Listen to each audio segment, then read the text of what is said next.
Gone Fishing with Bob and TJ is brought to you by Ranger Boats, still building legends one at a time. Daiwa Rods and Reels, committed to total quality. Humminbird Wide, fish wide open. And Raider Fiberglass Truck Tops, today's value leader.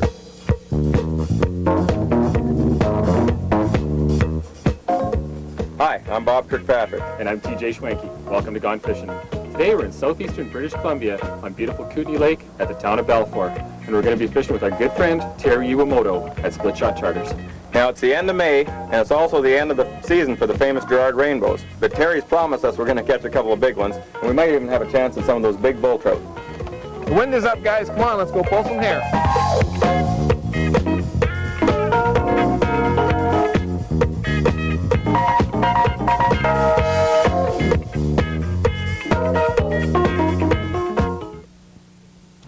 Well, last year, TJ and I had the opportunity to come out to the Kootenay Lake area and fish for sturgeon and Dolly Varden trout. And Terry from Split Shot Charters was telling us how great the rainbow fishing can be. Now, he did mention that February was the prime time to come.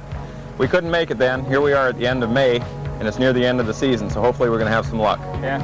What we're doing out here, it's known locally as pulling hair, and what we're doing is we're trolling big flies, and we're going up to 5 miles an hour with these. And these are big rainbow trout out here. They're called Girard rainbows, and they grow up to 30 pounds. And they feed on the kokanee salmon here, so that's what we're imitating with these flies.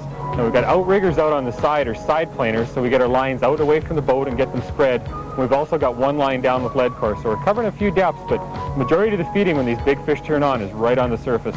So hopefully it's going to be a really good day out here. The weather's gorgeous.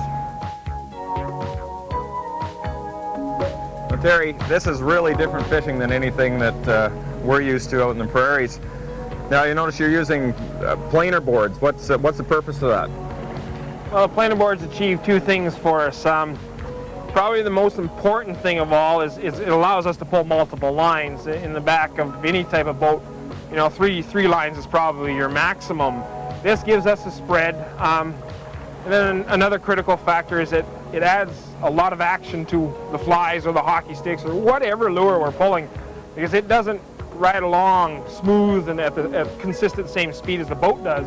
The boards can be adjusted to actually jump and do a little bit of dancing out there, which agitates all our hooks, which makes it a lot better. So we've got one line run right out on the end. You've got these on releases. What kind of rods are we using? Like, what's different about these for the salmon fishing? They in fact are exactly as salmon fishing rods is what they are. They're just moochers, 10.5s.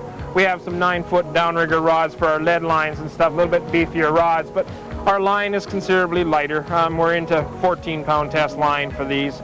They tend to be a little bit shy, especially in bright sunny days like that. So running conventional 25 and 30-pound salmon test line is not the idea out here. Now, with the releases that are on the cables, when a fish hits, you don't have to set the hook then. We're moving along at a good enough speed that the fish are setting themselves? That's right. Yeah, we're looking for aggressive fish. And here we go. Hey, oh! All right, what now? What couldn't have come in a better time? Wow. It's coming in pretty easy, obviously not a big fish. Sure slammed it hard though. Yeah. You don't have like you said, you don't need to set that hook, it's done. So of course you can't slow down a whole bunch once you hook up, or you gotta, well, there he's gonna put up a little bit of a fight for me. It's pretty well, what happens if we do slow down, our planer boards don't have any thrust, and they'll just envelope back here, and we just have one big mess. So, Just enormous mess. well, there he is up on top. Now, trolling along at 5 or 6 miles an hour, you don't have any idea how big a fish you have until he does get close. We have a pretty good indication if it's a real big fish, and many times we'll cut it back, and it's just one chaotic mess back here. We all get everything in so we can deal with a big fish. But Big fish. What is a big fish out big here? fish out, you don't turn any heads unless it's 20 pounds here. 20-pound rainbows turn some heads here. Yeah. I think that would turn heads almost anywhere. And what are the biggest fish? Like, what are the biggest rainbows? The lake record is 35 pounds plus. Wow. So that's a big rainbow trout. Well, we got this one right up to the boat.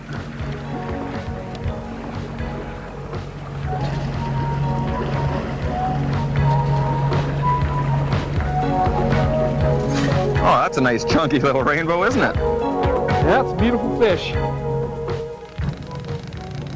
Wow, TJ, that one ever hit hard. Boy, the rod was just screaming there. I was kind of watching the release, and I watched it pop, and then all of a sudden the handle was just spinning it. We kind of lost our wind here. Had a little bit of a slack period, and I was just about ready to grab a snooze, but that sure wakes you up when those reels start going on. No kidding. He's I've seen him boil back there a few times. I think he's a pretty nice fish. Yeah, he was up on top as soon as he hit. I don't think he's a giant, but he's a nice fish. Oh yeah, there he is. There he I see is. him back there now. I'm gonna grab the net. This is my first chance to get out here and fish for these big rainbows, and they sure live up to their reputation.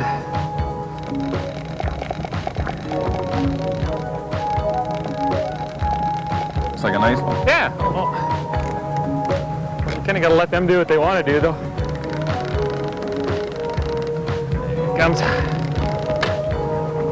Got him on another apex. They really seem to be going on those today. Again, just about at the swivel here. I'll back up. Yeah, get here for a little cramp for space. We got him. All right, nice fish. Beautiful.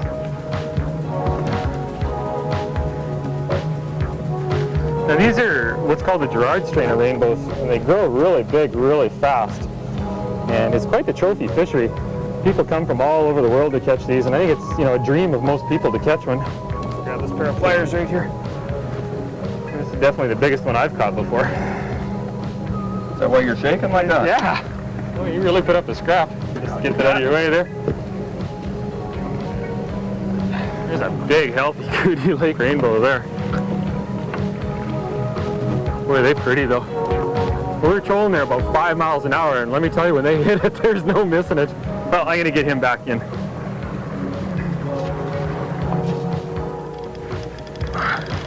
This one smacked it pretty good. That's on that lead line again, Bob. This one's got some weight to it. The way it was throbbing there, it looked like a dolly. And we've been marking an awful lot of fish on the finder too, down about 15, 20 feet. So, Ooh. big head shakes. Yeah, big head shakes. You were saying there's two strains of rainbow? Yeah, one that inhabits this lake is the Gerard.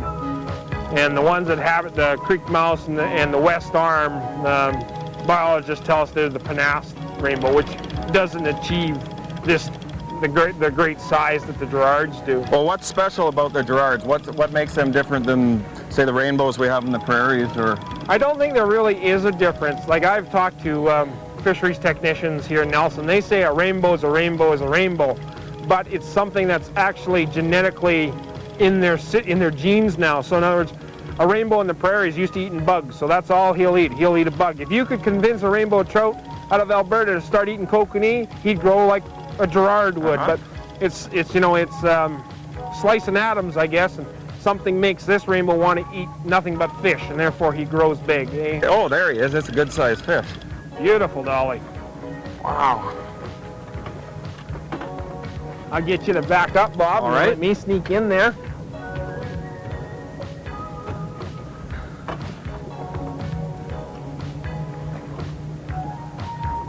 Wow. Yes. It's a beauty. Wow, that's just great. How much does this fish weigh?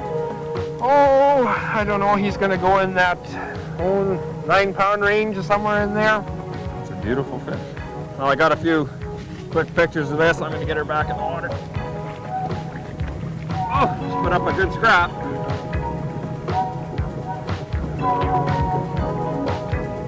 Oh, they're gone. Obviously no damage done there.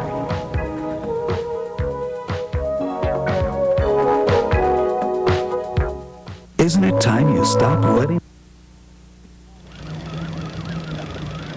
Could be a dolly the way it's rolling and throwing.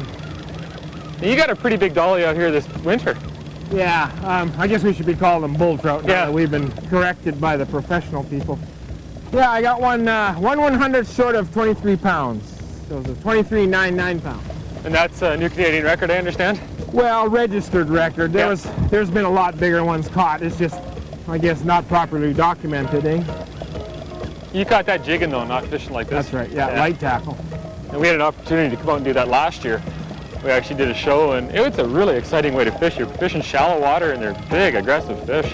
We do a number of different types of fishing, but to get trophy fish out of Kootenay Lake is probably the biggest challenge I've ever come up to in all the fishing that I've ever done. And I think that's part of the real lure of this for me. That's the thing. Like, it might look pretty simple what we're doing here, but it's not by any means, is it? It's a lake that's very unforgiving. It doesn't give up many second chances, and there's a big difference between fishing and boat riding out in Kootenay Lake, and a lot of people do a lot of boat riding. And you were saying, how many hours does it take the average person to catch a Gerard rainbow? The average right now is 53 hours to catch a Gerard for the average guy fishing on the lake. Basically, if you came out here and fished for a week, you might catch a Gerard on the average person. That's right. But you guys do a lot better than that, too, average. We average 2 to 3 fish in general, and when they speak of Gerard, they're talking about over 50 centimeters, and we average about 2 to 3 a trip. Not quite ready to come in yet? They got a lot of power. Lots of head shaking power. There we go, we got him. Yes. Settle down. Boy, what a beautiful fish.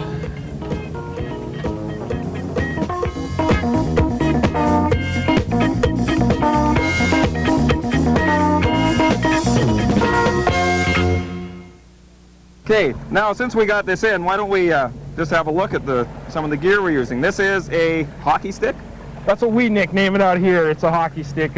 Commonly, it's an Apex. It was a commercially developed salmon lure.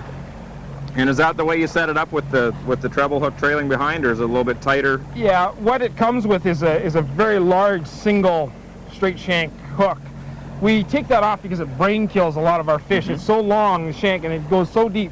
The trebles always just hook them in the corners. What we want to do is in the last hole in the hockey stick here, we'll actually jam a toothpick in there, cut clean off on both sides. Now that makes it so that no longer will that line free slide through there. That allows us to bring the weight of the swivel, the split ring, and that owner hook back to the tip here, and it allows us to pull this stick a lot quicker. What we want out of this stick is it to swim like a very erratic flatfish, like it to be tossing, and it'll turn once in a while, but what we want is erratic action. And this acts as a ballast, and now we can run it even faster. Our fish love speed here, and it comes down to a number of things. The speed helps us disguise things. These fish are very smart, and the more smoke and mirrors we have, the better off we are looking for big fish.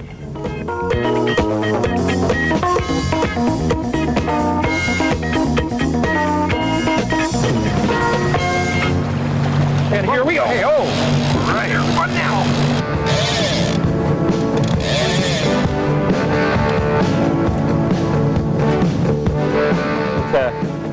It's kind of warming up out here. I was kind of dozing there a little bit. It was so pleasant in the cabin, and finally when that rod goes off, you sure notice it. I'm not quite sure how big this fish is. He really screamed when I first picked the rod up. Might have some weight to it. This one's on a fly. Yeah, it's on a blue-green. The wind really kind of come up nice for us there, and you really pay attention to that wind, don't you, Terry? That's what we spend more time chasing wind than we actually do fish, I think. So if you get this fish is gonna jump. Oh, it's a beautiful bull. Nice. Oh yeah. Yeah, it all really depends on how they're hooked, TJ, and how they fight. Some of them will give us a real spectacular fight. They may just be, hooked in the corner of the mouth with a single hook. And then sometimes, because there is a double hook on the fly, if they take both of them, we get more of a bulldog fight out of it, almost like a dolly-like fight out of some of our rainbows, eh? Kind of what this one's doing on me. He's really staying down and tugging. Looks like a pretty heavy fish. It's kind of funny, when I first started reeling, I think he was coming at the boats and didn't feel that heavy. They go pretty smart. A lot of them, a lot of our clients will be really fooled by a lot of our big fish. Will just charge the boat. All of a sudden they'll jump, and then they'll just toss the hook. And a lot of our customers never knew what happened. Yeah. They're just not quite used to handling a fish that actually has some fighting intelligence, eh? Well, I've caught some big salmon on these single action rods and reels, and tell you what, these are every bit as good and probably half the size, so they do put up a heck of a fight for their size. I think Gerards are probably everyone's dream as a trophy fish. Like, if there's one fish you'd ask a lot of people if they could catch, it would be a Gerard rainbow. Yeah, I've sat on many coffee break discussions and donut shops and seen guys discussing the pride of their fishing pride of their trophy fish, and 10 guys can talk about a 30 or 40 pound salmon, and one guy can walk in there and say, well, I got a 20-pound rainbow, and nobody wants to talk about salmon anymore. Yeah. It's that special and unique, eh? Well, it's kind of the truth. Like, if you spend enough money, you can almost go anywhere in the world and catch a big fish of most species, but you got to put in your time and like go out with someone who really knows what they're doing to get in on a big rainbow here, and still that's no guarantee that you're going to catch a monster. There's still some locals that believe that they don't have enough money to put in to catch one of these. Now, you do let most of these fish go. Yes. Yeah, I think it's really getting to be a popular thing now. He's close, and I'm going to move it. We got quite a few looks at him, Terry, but he sure doesn't want to come to this boat, does he? No, he doesn't like the hum of anything else that we have. Yeah, I got the split shot up to the eye. We got him, yes. Nice fish. Beautiful. Beautiful. Well, there's what we drove 9 hours to come and catch. That's an incredible fish, Terry. I just can't believe it. Huge. Biggest rainbow I think I've ever seen. And we've got another one. Whoa! Well, I can see him way back there. He came up right on the surface. Got some weight. Even with this flat water, I'm amazed we're starting to pick up some more fish again. Well, when the feed goes on, the feed goes on. Now, we did something a little bit different there. It seemed to trigger some fish. Switched all over to the hair flies again and pick up the speed a little bit. Picked it up.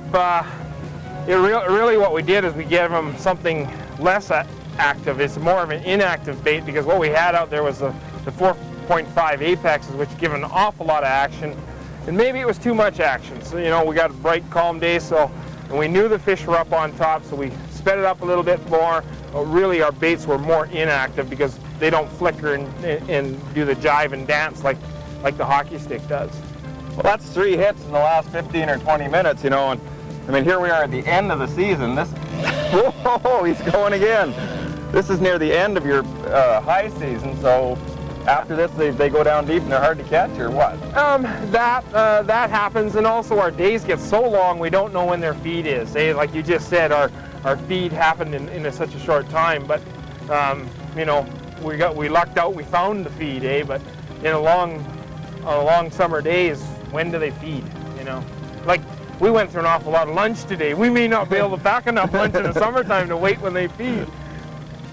Just take it easy so that, he's coming up now, so if he comes up to thrash, just give him all the line he wants. All right, well, he's still out there a long ways. Oh, there he starts. There he is, yeah. When he goes and does his head shakes on top, let him do it. He's shaking pretty good. I think maybe this one here is a single hook job here by the way it took off. I don't think he's got both hooks embedded in his mouth. What happens a lot of times is the double hooks will kind of clamp their mouth shut, and they have a tough time breathing, and obviously it's not much of a fight, So if they just get hooked on one, in the corner on one, then they generally give us a pretty good screaming fight. well, I guess that lessens our odds a little bit too if they're hooked on one. We've hooked up with a lot of fish today. That is 9 today, I think. 9 today. And a couple get off a little bit earlier. Yeah. Picked up some nice dollies. It's been great. Yeah, he's playing possum here. He's not giving very much, that's for sure. Now on these single action reels, I'm only gaining, what, maybe 6 or 8 inches of line right. each time I crank the handle. Especially when most of the line's out there, because the diameter of the spool is pretty small. There's the split shot coming up, Terry. There he is. Oh, beautiful fish. Beautiful fish. Now the critical part. Yes. Okay, I can only go to there. You want to trade? No, you can handle the net. Oh, he's going to go again. Yeah, let him thrash around. It's a beautiful fish. Beautiful fish. Wow. I'll just sneak in on here, Bob.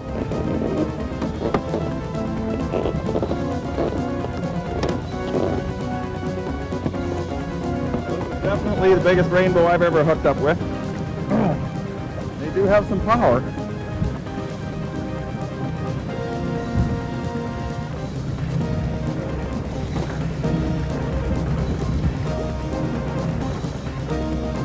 You got him? Nope, he's going to go again.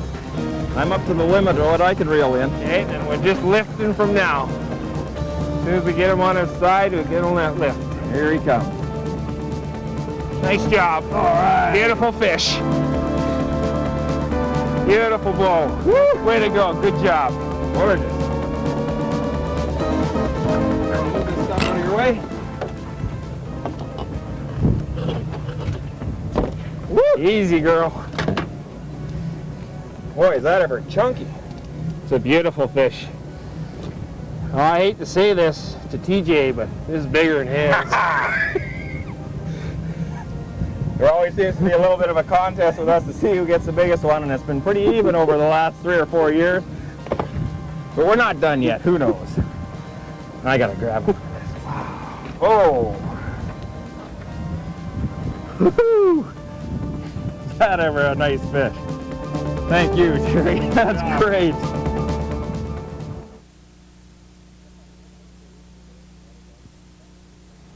Wow, what an unbelievable day out in the water, Bob. That was just fantastic. You know, we both caught the biggest rainbow and the biggest bull trout we've ever caught. No kidding. If you're ever out in the Kootenay region and you want to catch some monster bull trout, some huge Gerard rainbows, and some unbelievable sturgeon, make sure you talk to Terry Iwamoto at Split Shot Charters. Until next time, we're gone fishing.